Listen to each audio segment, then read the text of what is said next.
Is your cell phone bill out of control? Then this is your wake-up call. The new TracFone Wireless gives you unlimited talk and text starting at $20 a month, no contract, plus unlimited carryover data with active service. Yep, the new TracFone Wireless. Now you're in control. See terms and conditions at TracFone.com.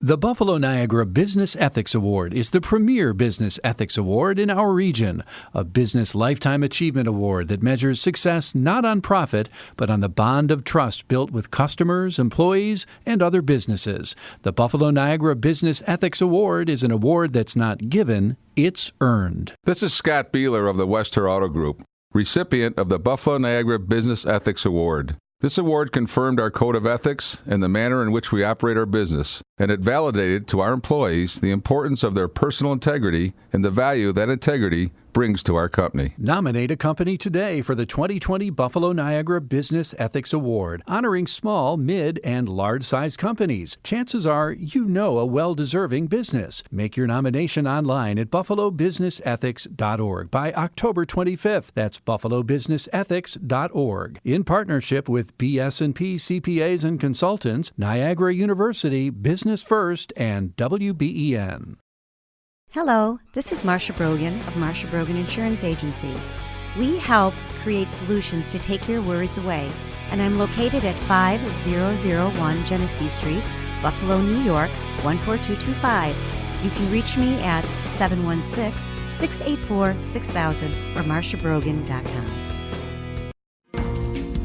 Welcome to Western New York at Work with Dale Martin and Lauren Lewis. Join in on the conversation about sports, jobs, economic development, and the people who make it all happen.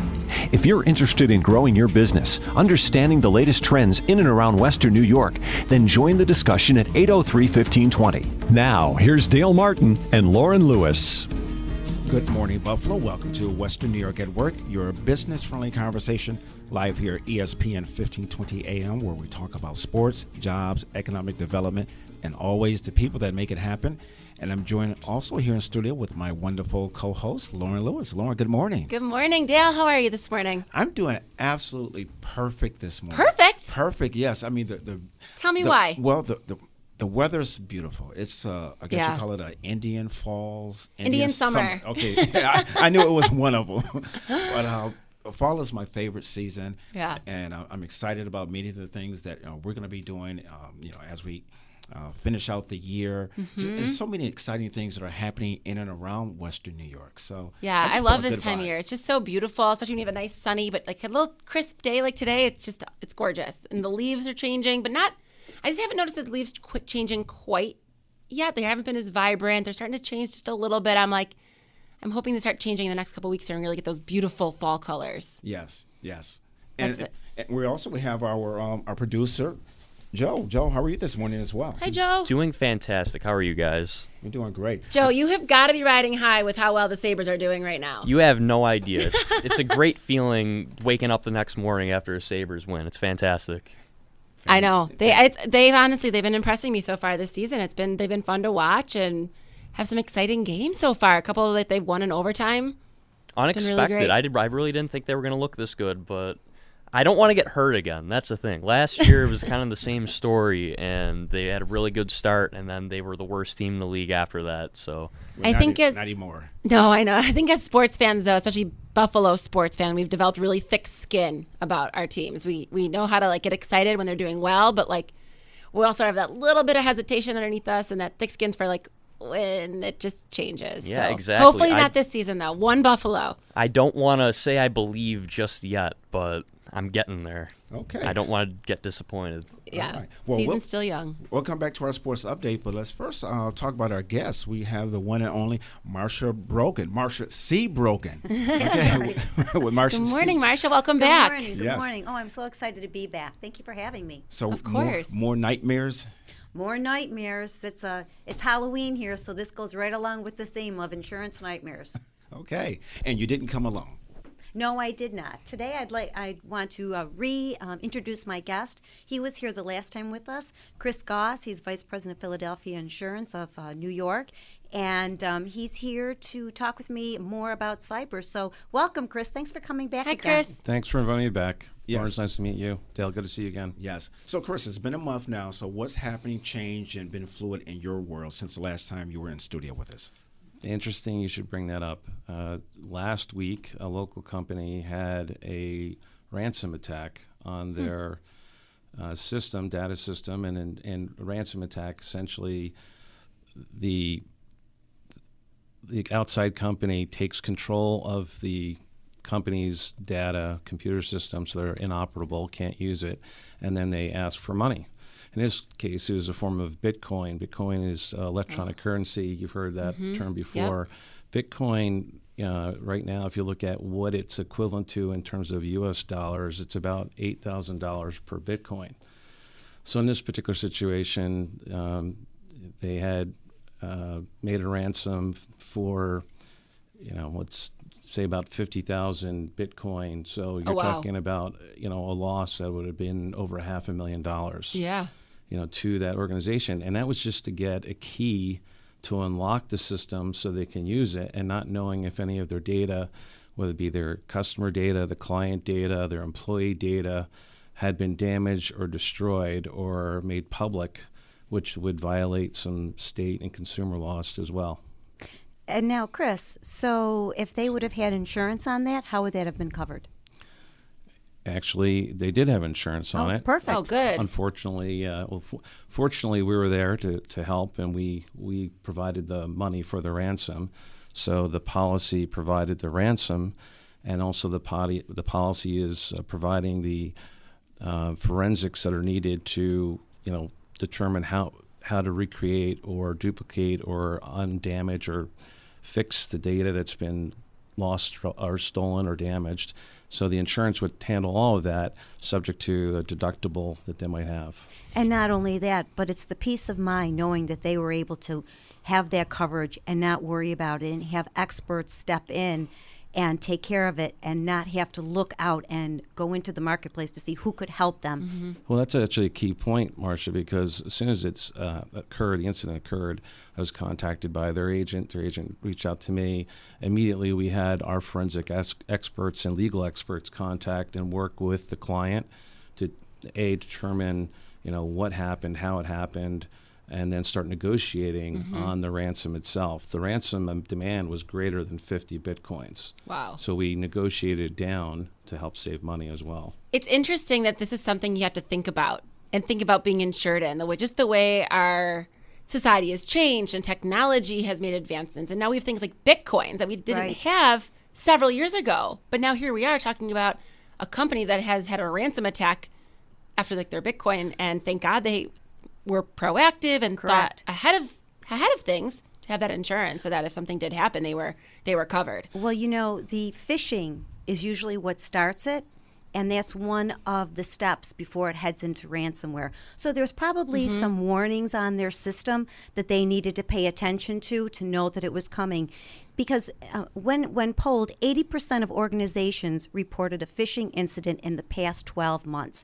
That's a lot. That's a lot. Yes. And Holy cow. And 27% of them said the threats that they received were significant, like the one that Chris was saying. So that's important. And not only phishing, but then there's a sub phishing. It's called spear phishing, and that's spoofing.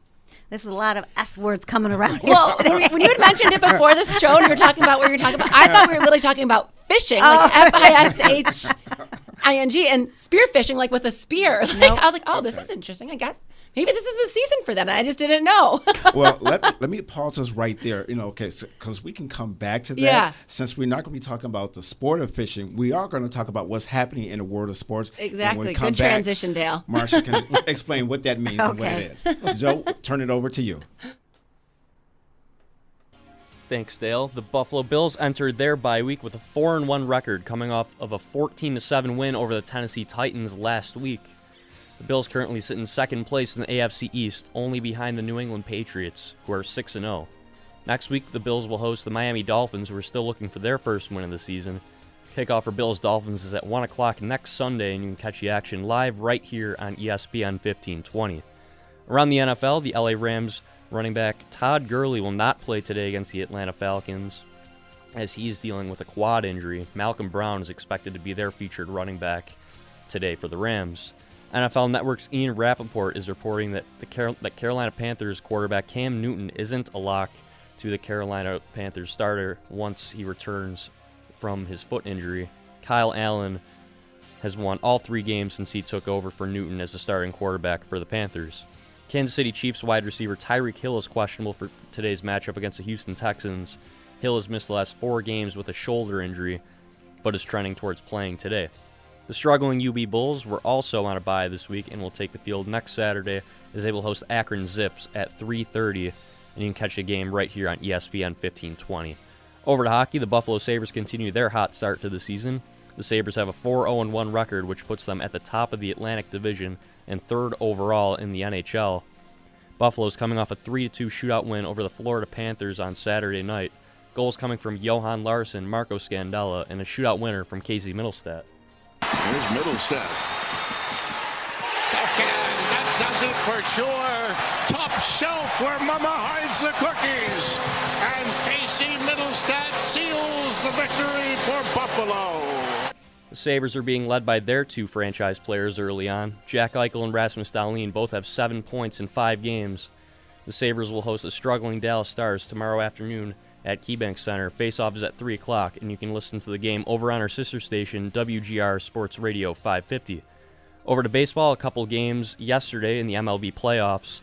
The Washington Nationals beat the St. Louis Cardinals 3-1 to take a 2-0 lead in their series, and the New York Yankees shut out the Houston Astros 7-0 in Game 1. Game 2 for Yankees and Astros is tonight at 8:08. This update is brought to you by Bocce's Pizza. Enjoy the game with a slice of Bocce's. For ESPN 1520, I'm Joe Marino. Dale and Lauren, back to you. Welcome back to Western New York at Work, live here at ESPN 1520 AM with Dale Martin, Lauren Lewis, and the one and only Marcia Brogan. Insurance nightmares being exposed. And we started the conversation off learning some new, I guess it's not new, but it's what's relevant and prevalent in the cyber insurance world, whether it be ransomware and now phishing and spoofing. Wow. Before you say anything, let me say this for our listeners out there. If you have a question or comment for Marcia, please give us a call. The telephone number is 803-1520. Again, 803-1520. We want to hear from you. Okay, well, what we were talking about was phishing, and now we're going to go to a subcategory called spear phishing or whaling. It's a sports-related, it sounds like, but in reality, it's pretty scary. 58% of organizations reported 13% of a significant impact, which resulted in $1.6 million of losses. And spear phishing is just one of the categories. It's the start. And once they start doing that, you can most likely expect that somebody's going to be trying to do some ransomware on you. And that is where the real crux of the matter comes in. And as we had spoke before, and Chris had mentioned earlier, a lot of small businesses, 60% of small businesses are attacked with ransomware.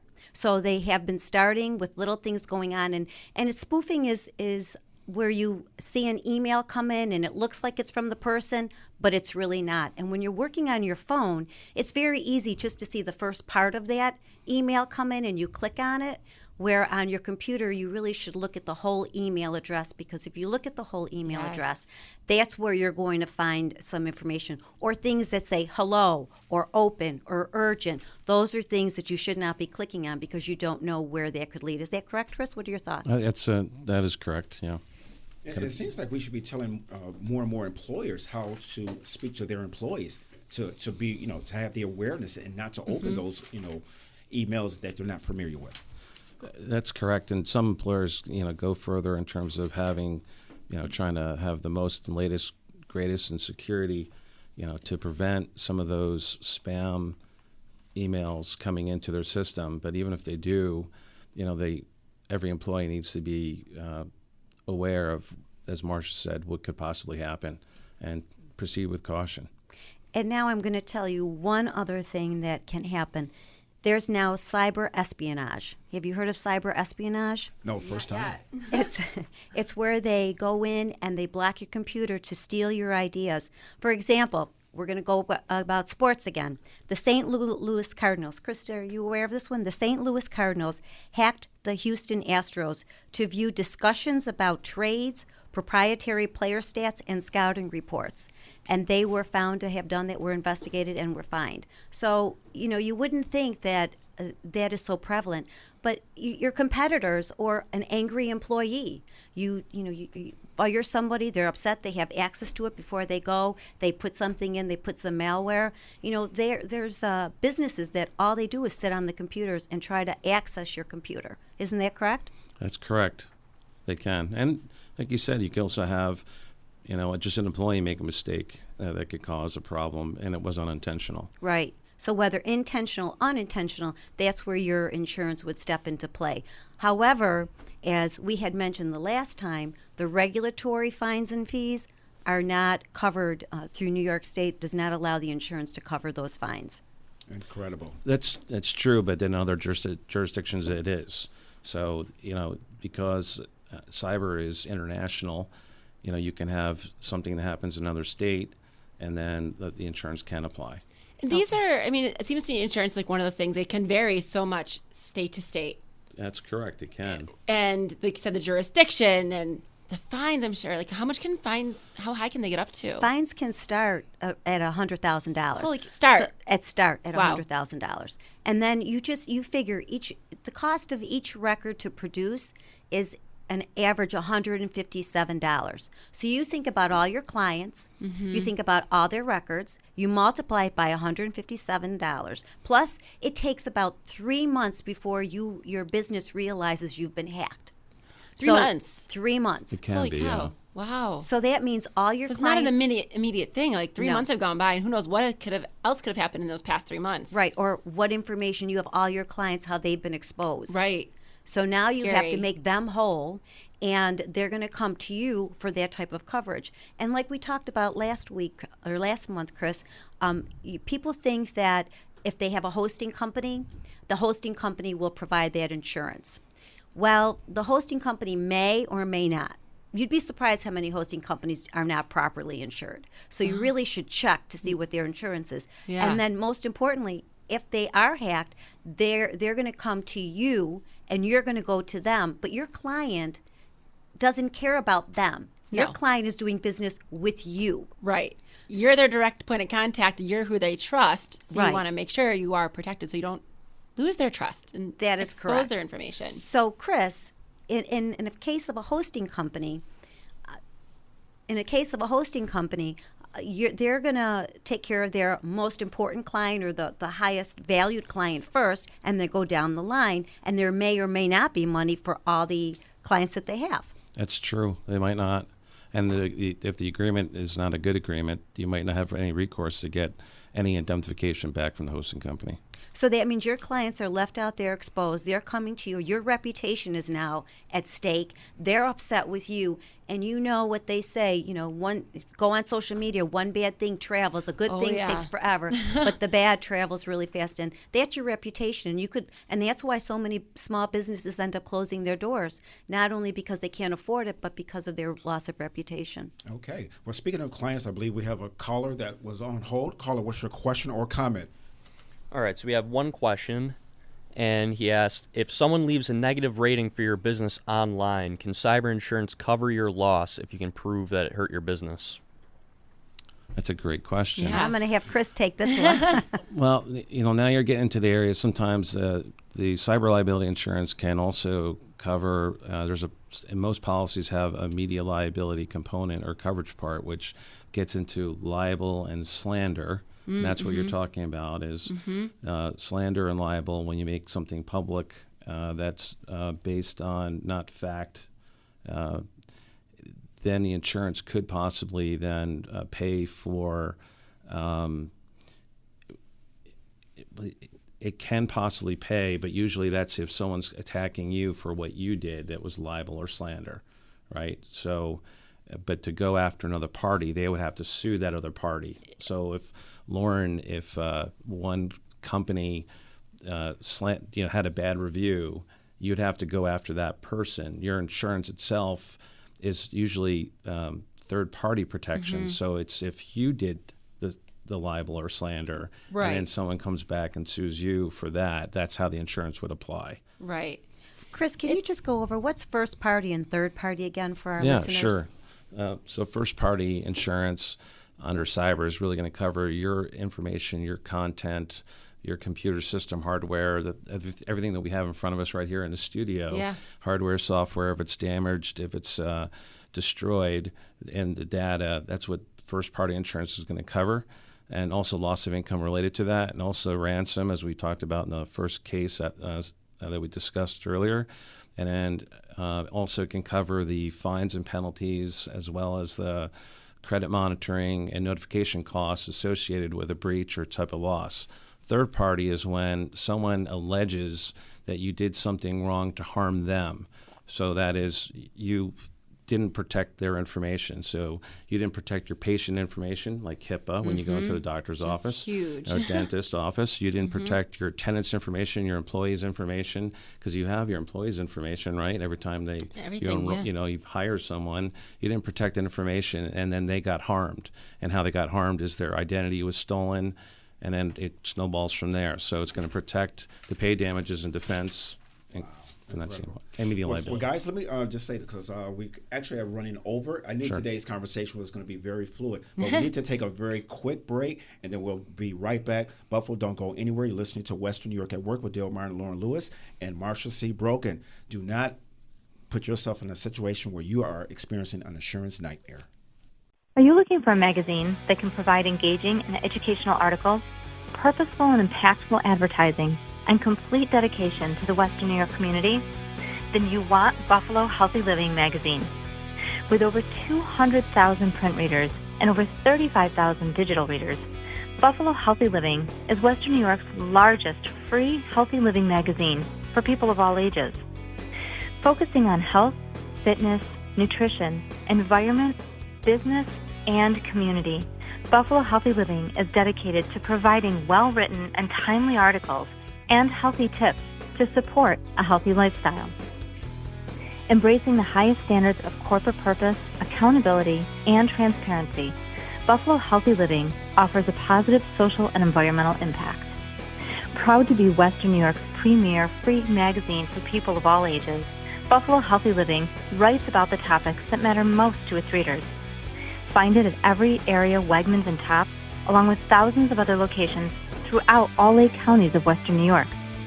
Interested in advertising? Contact 716-204-8881. Visit buffalohealthyliving.com or follow on Facebook and Twitter. Enjoy a healthier life with Buffalo Healthy Living magazine. The Buffalo Niagara Business Ethics Award is the premier business ethics award in our region, a business lifetime achievement award that measures success not on profit, but on the bond of trust built with customers, employees, and other businesses. The Buffalo Niagara Business Ethics Award is an award that's not given, it's earned. I'm Allison Romanowski. Alliance Homes received the Business Ethics Award for behavior we practice every day. This recognition is valuable not only for the public, but more importantly, to encourage ethics within our organization. It truly helps support our team in their decisions to do the right thing every day. Nominate a company today for the 2020 Buffalo Niagara Business Ethics Award, honoring small, mid, and large-sized companies. Chances are you know a well-deserving business. Make your nomination online at buffalobusinessethics.org by October 25th. That's buffalobusinessethics.org. In partnership with KeyBank, Lawley Insurance, Channel 2, and WBEN. Hi, I'm Lauren Lewis with Staff Buffalo. Staff Buffalo is a certified woman-owned business enterprise. Staff Buffalo is a full-service professional staffing firm providing executive, direct hire, and contract solutions for employers in Buffalo, New York, and the surrounding areas. We specialize in providing our clients with the best candidates for each job, as well as personalized career management solutions to each candidate looking for new opportunities. We love to make people happy. Please check us out at staffbuffalo.com. Staff Buffalo, where Buffalo works. Hello, this is Marcia Brogan of Marcia Brogan Insurance Agency. We help create solutions to take your worries away, and I'm located at 5001 Genesee Street, Buffalo, New York, 14225. You can reach me at 716-684-6000 or marciabrogan.com.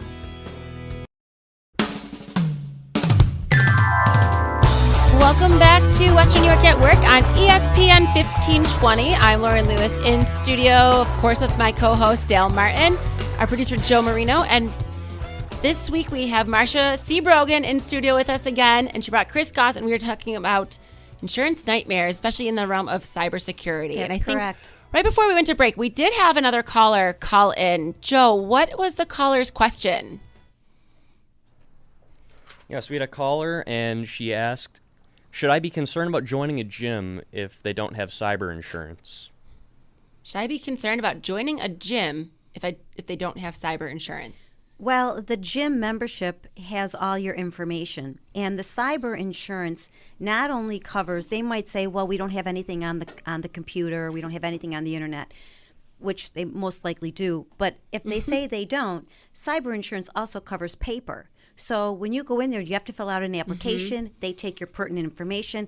Maybe you go in there, they work with you on a special diet, or they want to know your health records or something. And that's at that healthcare center, workout center, and that somebody happens to see that information, takes it, or says something, "Oh, did you see so-and-so has this problem?" And the word gets out. So I'd be really concerned, and I would say to them, this is something that you really should investigate, because how many employees do they have, and how many visitors or members do they have? Multiply that times $157. And I see a bigger issue here. Whether you are a fitness center or dental office or medical practice, whatever, you need to have the cyber insurance.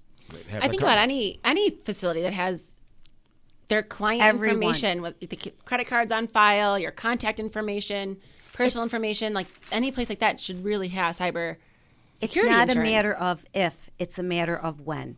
And you know yourself when you go on your emails. I bet you can remember that just within the last week or so, you got a spoof email. Oh, I definitely did. Yep. And I said to the person who sent it to me, who's my cousin and business partner, sits right next to me, I was like, I have this weird email from you. We were trying to figure out where we could, how fishy the the email looked. But we're like, okay, where did they scrape this from? Like, where did it come from? We couldn't figure it out. But could be anywhere. I was involved in an organization, and a spoof email went out, and it said, I'm in need of $5,000. Can you please contact me and send it to me? And I actually had people email me saying, "Oh my God, Marcia, you need $5,000. What do you need it for?" I said, I would not email people asking them for $5,000. It was nice that people reach out to me and said, "Hey, Marcia, I'll loan you the $5,000," which made me feel good. But and these are educated people. These are business owners, but they pull at your heartstrings, and you're like, "Oh my God, this person really must need something if they're putting it out there." So it happens to the best of us, and all it takes is that one click. Click to open it up, and you've opened yourself up to what could be a potential claim. Between the two of you, are you providing any type of assessments for small to medium-sized businesses, or just all business in general? Because there's so much information to cover, and it seems like in some cases the employers don't know what they need. Right. Well, usually with my clients, I sit down and go over their business, go over their exposures, and explain to them in greater detail on what cyber is, how it could protect them, and also the cost. Sometimes people are intimidated by the cost, and for small businesses, the cost usually starts about $1,000. And for, like Chris said, that one major claim that they could have cost them close to $600,000. The premium was $5,000. So you have to weigh it out. Can your books afford? Can your books afford a loss of $500,000? Should there be a claim? I mean, you really have to look at it. It's preventative. It's all preventative care. You go to the doctors for preventative care. You need to take care of your insurance as a preventative care. How many businesses don't have cybersecurity? Is there a percentage, or? I would say a high percentage of businesses don't, because it's just starting to come around. Okay. Back, I think last time we were talking about Y2K and how when it was 2000, everybody got really scared, and that was the big push, and then they kind of went away. But right now, cyber is growing and growing, and as you can see by the statistics, more and more people are getting hit, and when they are getting hit, they're getting hit big. A majority of them don't have it right now. Yeah. But insurance companies are trying to adapt also for that. So if you have, let's say, a business owner's policies, the insurance companies are trying to offer an endorsement to the business owner's policy to give them some coverage. Let's say $100,000 worth of coverage that might cost $100 or $200, which it might be more palatable for the small business. Now, that $100,000 wouldn't cover this $500,000 claim we talked about. That incident just occurred, but it would have paid some of it. Right. It could have helped in some way to pay for the loss. for the organization and to others. So insurance companies are trying to adapt to lower the price point, but at the same time is, what can you afford? Can you afford to go out of business? Can you afford to pay the whole loss, or do you want to pay part of the loss? Yeah, exactly. And then what's the first step someone should do if they need to get that cyber security insurance? Well, first of all, they should reach out to their agent or to give me a call at marciabrogan.com, and I can go ahead and talk to them in greater detail about it. And we would get this particulars about their business, how many employees, how many records they have. And it's rated on it's not just a flat rate, but Chris, can you go through how we rate it a little bit? Yeah, quickly. It's really the insurance company looks at what the revenue is of the organization, what they do, what type of records they have. Mm-hmm. So health records are going to be, a company that deals with health records, the premium's going to be higher for that than of non-health. And why? Because HIPAA fines are much heavier than other organizations. So if you need any preventive care, someone to actually look at your policy and be concerned about your business and making sure that you will survive and grow the way you anticipate. After all, you work really hard for your business. Why give it away to someone else? Absolutely. That makes so much sense. So if you have any questions, if you would like me to review anything, it's marciabrogan.com, 716-684-6000. We can sit down and go over everything and not only just look at the cyber, but look at your whole policy to make sure that you are prepared and that you are protected so that you can sleep at night. Yeah, I think that's the most important thing. Take an overall look at what you have already for coverage-wise from your insurance, see where you're missing, and see where you can kind of protect yourself even more. Right. You want to know what you have before the claim, not after. Yes, exactly. That's right. Well, Buffalo, you've been listening once again to Western New York at Work with Dale Martin and Lauren Lewis. Do not put yourself in a situation where you have an insurance nightmare, but if you do, give Marcia a call. Marcia, once again, that telephone number? 716-684-6000 or marciabrogan.com. Have a beautiful day, Buffalo. Enjoy today's sports, and we'll see you next Sunday. Thank you for listening to Western New York at Work, sponsored in part by Lotempio PC Law Group, complete counsel meeting your lifetime legal needs, Dale Martin, Liberty Cab, Accessium Group, your most trusted IT service provider, and other successful business partners.